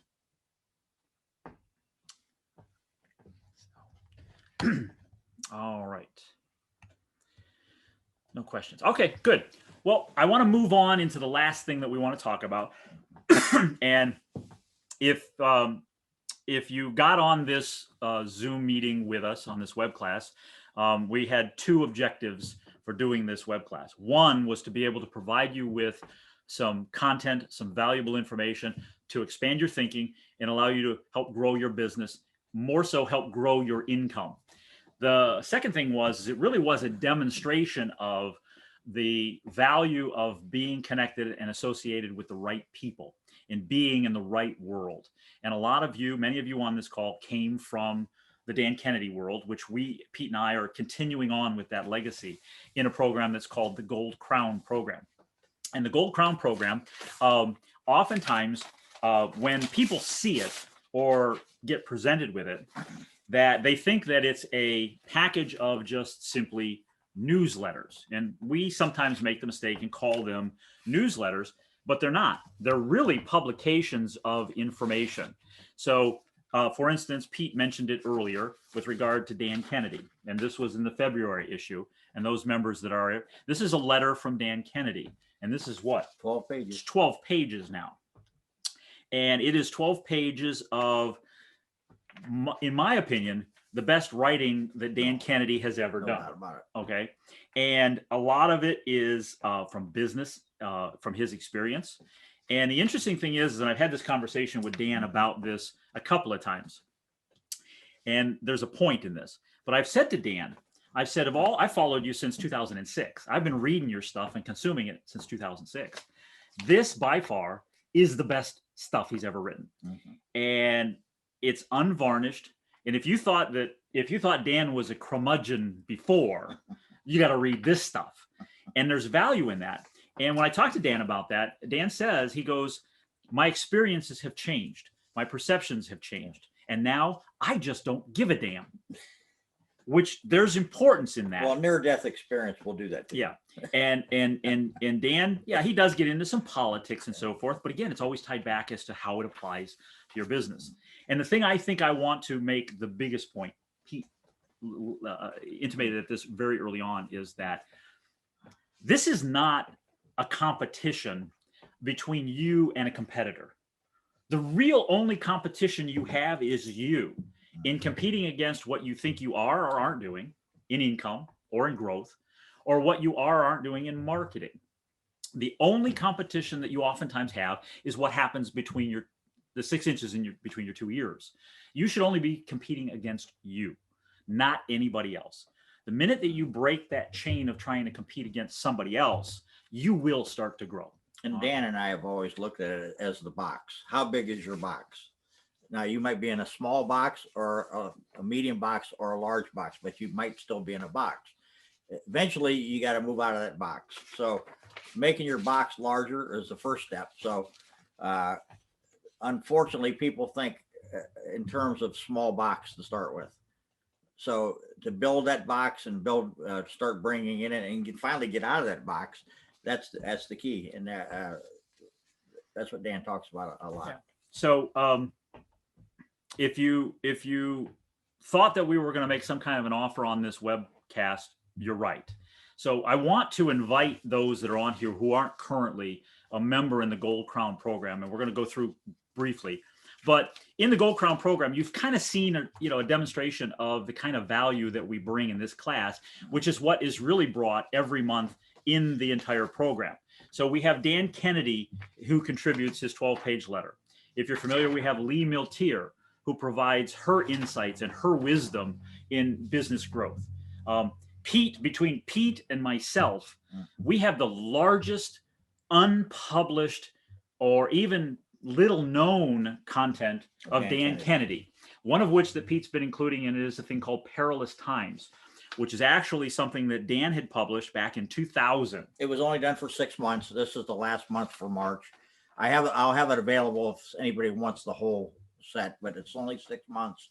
It's very pertinent to today. It was done in late 90s. So it actually, it's amazing. It's uncanny. He's right on the money with today's problems. If you read this, it says 2000, it says February 2000 on it, but it could be February 2021. Yeah.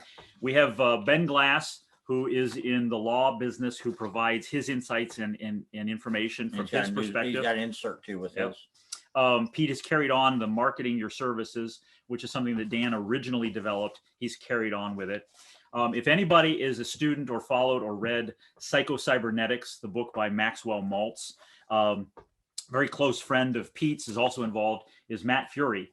And Matt Fury actually owns Psycho-Cybernetics. He owns all of the material and content from Maxwell Maltz. And he bought that from Dan. Yeah. Dan and he writes the Mind Power Monthly, the Psycho-Cybernetics newsletter. Again, newsletter is a misnomer. This is really a publication.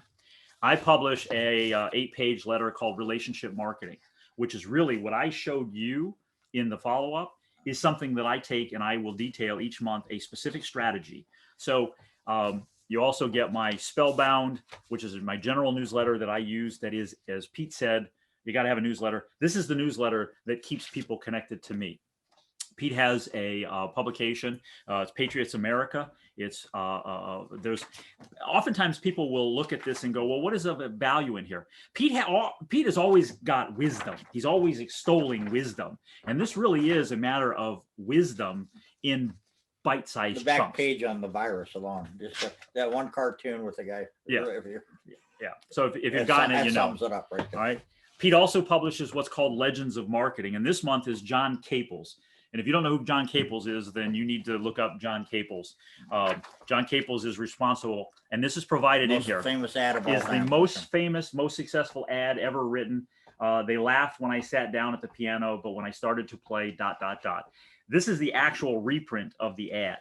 This could be dissected in an entire lesson in it of itself. And lastly, Dan Cricks, who is in the auto repair business, and the wisdom and so forth that he provides, and insights and training and education and guidance he provides in the auto repair industry specifically transcends over to this. So there's a lot of value in this as publications, not just as newsletters. And I want to call upon another member of ours. Mark, can you unmute yourself? Dr. Mark Sims, who I mentioned earlier. Can you unmute yourself? Sure. Are you there? Oop, I lost you here. How you doing, Mark? I'm here. I got to find you now. I know you're on the... Right there. Yeah, he's right there. Oh, there he is. There he is. All right. This is Dr. Mark Sims. Dr. Mark Sims is from the Phoenix, Arizona area. Very briefly, Mark, a little bit about yourself, your business, and I'll give you some preempt. You've been a member in Gold Crown for about, 5-6 months now, I think. Yeah, that's about right. Yeah. And the reason I'm going to ask Mark to talk briefly about Gold Crown specifically and the content he gets is that Mark does something that many members don't do that more members should do, is that Pete and I hear from Mark on an ongoing basis. I mean, he will send us emails, we'll have telephone calls, and he questions. He really literally leverages his membership. Now, Mark is at a mastermind level membership, but he leverages, and he's always got questions. So, for instance, something that I said you guys all would get here for showing up on the thing was a special report, and the special report. I'm gonna pick on you for a second, Mark, but the special report says special report number 11. Now, I've been publishing this thing since 2017, I think. He's the first person who ever has asked, what's special report 1 through 10? All right. And as I said to him in an email the other day, I mean, it's the obvious question, because this guy is a student of marketing and of business. And as I said to him in my email responses, there is no 1 through 10. This is a marketing thing, is that this is really publication 1, version 1. All right. There's more beyond this, but it's a marketing thing, because I don't want anybody to ever think, okay, this is the first one. All right. So if you wouldn't. Well, now I'm not going to read it. It's your first one. Don't read it. It's crap. I'm telling you. There's absolutely, you can't really see it. There's absolutely no content whatsoever in this thing. It's crap. So, but no, Mark, if you would just give a little feedback on your perception of, as a Gold Crown member, in what you get in the package. And we've not planned this, so I have not a clue what he's going to say. It may be bad, but I'm asking anyhow. No.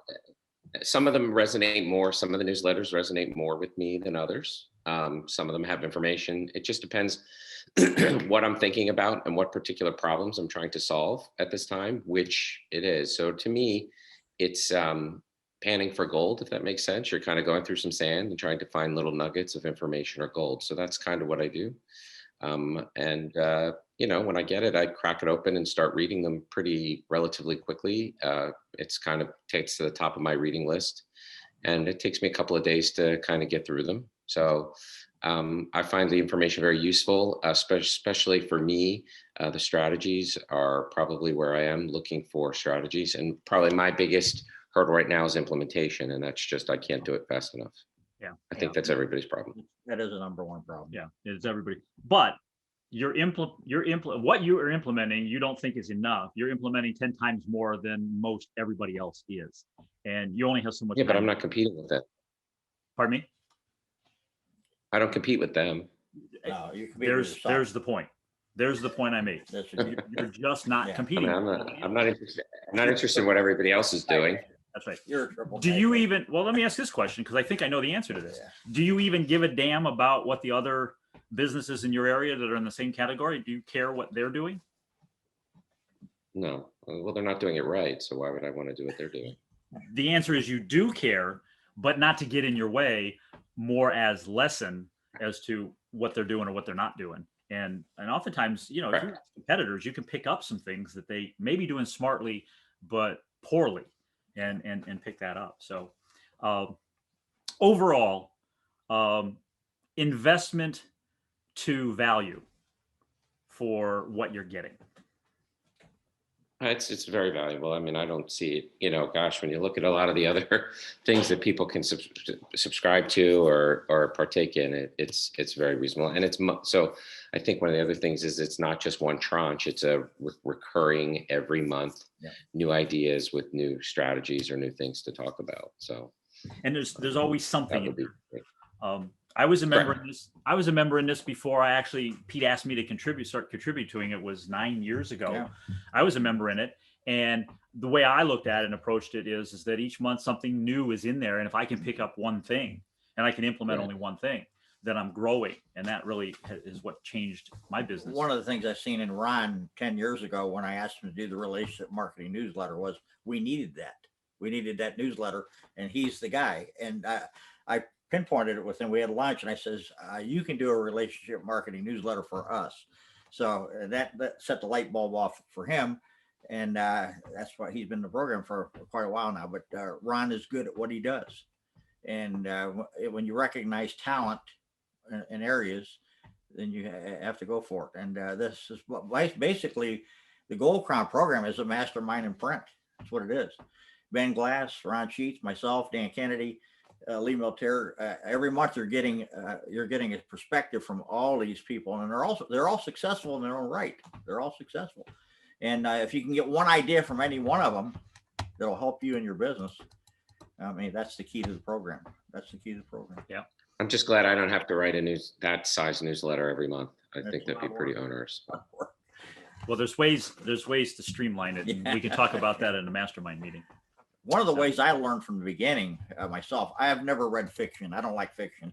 I like biographies. I like reading about successful people that have done it before me. And that's why I come up with Legends of Marketing. I like to see how other people became successful. And by doing that, you pick up the ideas. It saves you a lot of time and Sure.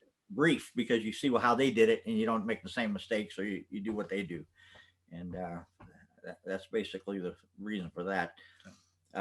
You can learn more from the people that were successful than you can trying to do it yourself. If you try to do everything yourself and you don't bring in anybody else that they've done it before you, it makes the process much harder. Onerous, yeah. Very onerous to do it that way. So, good. Mark, thank you very much. Appreciate You're welcome. feedback on it. I'm going to mute you here for a second, and we're going to wrap this up. And what I'd like to do is I'd like to invite everybody to get into the Gold Crown program. And I want to just quickly go through the levels, and I'll describe this. Pete, by all means, I don't want to monopolize this, jump in. But with the time we have left, we only have a few minutes left here. I want to make sure that I help you understand this. So we have 4 levels to the Gold Crown membership. And again, it is basically a seminar in a box every month. Is that, as Mark pointed out, you're getting something. You'll find something in here every month. And the way that I approach this every month when I get it is I read every publication straight through nonstop. I then go back through with a yellow highlighter marker and I highlight out the pieces, parts that I think are valuable, that I want to investigate, or I want to look at implementing, or I want to study more as I go through it. So we have 4 levels. There's the legend level, the elite level, the pro level, and the master level. What separates each of the levels is really the amount of content included in each publication each month. So in the Legends level, or a level 1, you are getting the Dan Kennedy 46 years Legends content that Pete has. Now, this is everything I've got in the archives for the last 45 years for Dan Kennedy. Right. And they are in my archive. So what I'm doing is pulling out stuff that a lot of things that people have never seen before are going to be coming out. So this is basically Legends Dan. Yeah, the Perilous Times. Perilous Times, that's a piece of Legend stuff. So that's what that is. You're also getting Pete's publication, which is Legends of Marketing. This month it happens to be John Caples and John Caples' history. And in this month, I emailed Pete right away and said, God bless you for putting the actual reprint of the ad in there so you can dissect it and pull it apart. You're also getting my relationship marketing newsletter, as well as my Spellbound newsletter. Again, newsletter is not the right term, but those are the publications included in the Legends level.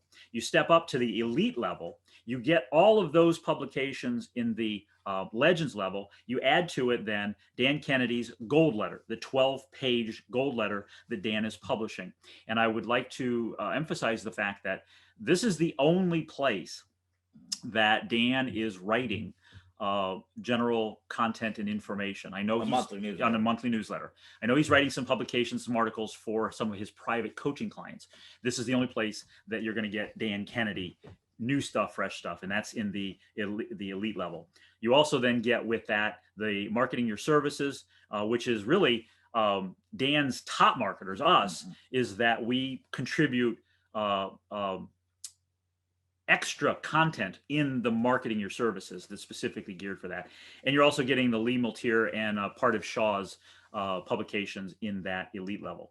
You step up to the pro level, you get everything in Legends, you get everything in Elite, and you add into that Matt Fury's Psycho-Cybernetics Mind Power publication, as well as Dan Crix's Marketing Edge and Ben Glass's publication as well. That's all included if you're at the pro level, level 3. If you go to the level 4, which is the master level, which Dr. Sims is at, and Janet and Charlie Pellegrini are at. You also then get the Mastermind part of it. So Pete and I started back in, we originally were going to launch it in June of 2020, but due to the pandemic, we had to delay. So in October of 2020, we held our first live mastermind meeting here in Cleveland. So as a master level, you get all of the publications on a monthly basis. You also get 4 virtual mastermind meetings, as well as 2 live mastermind meetings in Cleveland. So let me break down real quick, because the big question you should be asking is, gee, what is the investment in all this? The Legends level, the level 1, is $78 per month. The Elite level, which is the Legends level and the Elite level, is $98 a month. The Pro level, which is all the publications showing up every month, it's $128 per month. And then in the Mastermind level, all the publications, the 4 virtual meetings, mastermind meetings, and the 2 live mastermind meetings. We get together for 2 days in Cleveland and mastermind. And you've seen kind of a demonstration of the power of that here. That's $168 a month. So this is the best investment bang for your buck that you're getting. And quite honestly, I'm biased that I think this is the last standing true business and marketing coaching program left on the planet. As Pete, we have products that we could sell, and we do occasionally, but that's not what this is about. This publication that Pete and Dan started years ago with Matt Fury, this is about businesses helping business. And that's really what attracted me when Pete suggested it to me, was the fact that I could contribute my knowledge and experience to folks like yourself and disseminate that beyond. So those are the different levels. If you are interested, we do have openings in Legends, Elite, and Pro level, because that's a nonstop. If you're international, you will get all the content via digital transfer. If you are in Canada, you will still get it in physical print form. But outside of Canada and the US, it's sent to people digitally. Starting this month. Yeah, because of the challenges that have been imposed in trying to get the mail delivered. If you go to the master level, the mastermind level, you are, just to kind of give you an idea of dates, because people will always know, well, what are the dates? So on April 16th, next month, well, almost next month, that's going to be a virtual Zoom meeting, mastermind meeting. May 19th and 20th, we will have a 2-day live meeting here in Cleveland, Ohio. And that'll be 2 full solid days of mastermind. Masterminding, if you've not been involved in it, it is a true Dan Kennedy, Napoleon Hill style mastermind, where we talk about and work on your business. Hot seats. Everybody gets a hot seat. And a hot seat, if you've not experienced it, is you get to sit in front of the room and you get to share your deepest, darkest problems of what your business has, what obstacles you're trying to overcome, what kind of growth you're trying to do. And you have a room full of smart people who are literally that I just got a message here. Jerry, yes, I have that. I'll get that to you in just a second. You get a room full of people working on your business. And as I mentioned about Dr. Sims, is that you are at the top level of this. You have access to all of these coaches, and you can reach out and you can communicate with and get insight. So there's nothing like this available at this kind of an investment. You can invest in it on a monthly basis, or you can invest in it on an annual basis. If you do an annual one pay, you actually save 2 months on the monthly, and it is a flat 10 months straight one pay. So that's what the program is. Jerry just messaged me and says, do you have information about this? Yes, I do. If you go to goldcrownbusinesscoaching.com/join.pdf, no opt-in, no nothing. You're going to get the membership application. Again, that's goldcrownbusinesscoaching.com/join.pdf. You will get the application that actually looks like this. And they can also email us and we'll send it. What I suggest you do is you download that, complete it. You either fax it back to Pete, and there's a fax number on there, or you scan it and you email it back to Pete. And the email that Pete has on here is a encrypted email. So your credit card information, all your personal information is encrypted and protected. So that's what the levels are. That's where you can go get that. I do have some ethical bribes for you, is that I encourage you to take advantage of this as quickly as you can. If you join membership at any of these levels before the end of tomorrow, Sunday, February 28th, by midnight, that's when Pete has to get it either by email or by fax. We will send you a copy of Dan Kennedy's Marketing to the Affluent book, which I don't know if we have. I know it's in the cabinet over there, Yeah. but his actual physical book. Pete is also going to provide you with his Done For You marketing newsletter program, which is an entire newsletter system and templates that you can take, hand to somebody, insert content. Dottie, who you met earlier, she's actually working with several of our members and really in getting that system implemented. I don't do Done For You anymore. That was one of my matrix spots, by the way. I took that out of my matrix.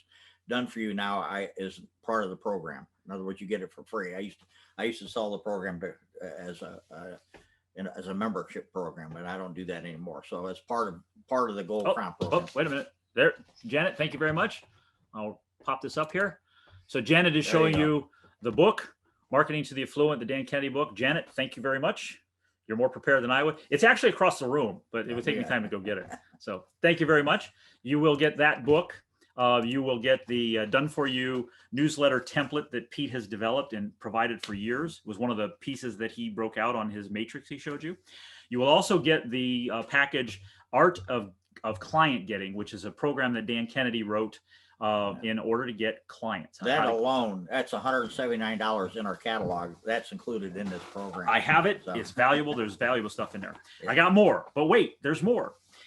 If you join before the end of tomorrow at midnight, I'm going to give you access to our virtual mastermind meeting group on April 16th as a fly on the wall. You won't be able to get to contribute, but you'll be able to sit in on that and get a sense of the people. This is if you decide not to join at the master level. If you join at the master level, you're on the mastermind.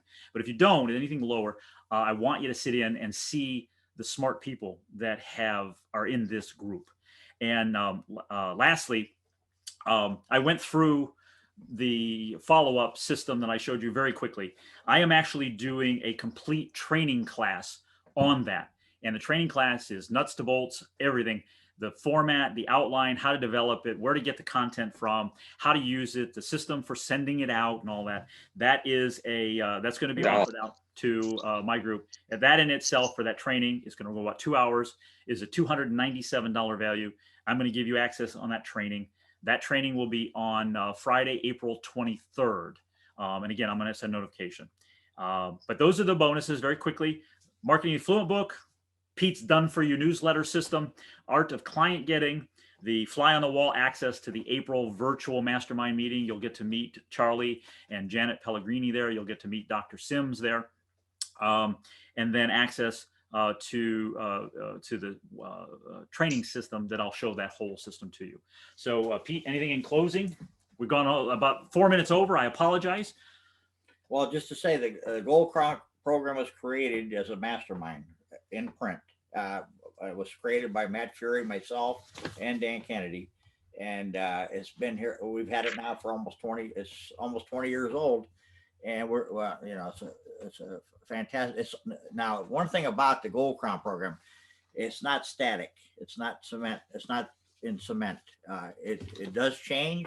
We do have new people in and out, new Contributors, coaches. They come in and out. Of course, we've had in the past. We've had Dan Gallipo. We've had many of our top members have been in the group, and they're still members of the group, but they come in and out with their newsletter programs. But we try to keep a variety of contributors. That way, you have more to pull from. You have the core group is going to be Pete, myself, Dan Cricks, Dan Kennedy, and Ben Glass are the core. But we have a Rolodex of people that we bring in and out of the program who can contribute more diversity to what it's doing. Now, I don't do social media, and neither does Dan Kennedy, but I do email. Dan Kennedy doesn't even do email, but I do email, and anybody in the group has 24/7 access to me. Sometimes I'm up at 4 o'clock in the morning and I'm talking to people, but you can email me at any time. Yeah. I'm available. So I want to thank everybody for taking out a couple hours on a Saturday. I apologize for, wait a minute. Janet is providing us. So there is some insight to, I think, which There you one go. is that one, Janet? Oh, is it? Well, that's the Gmail information. On the application again. That's an old one. Yeah, you want to go to the Proton Mail, which is an encrypted mail in order That's to my send your original information logo. back.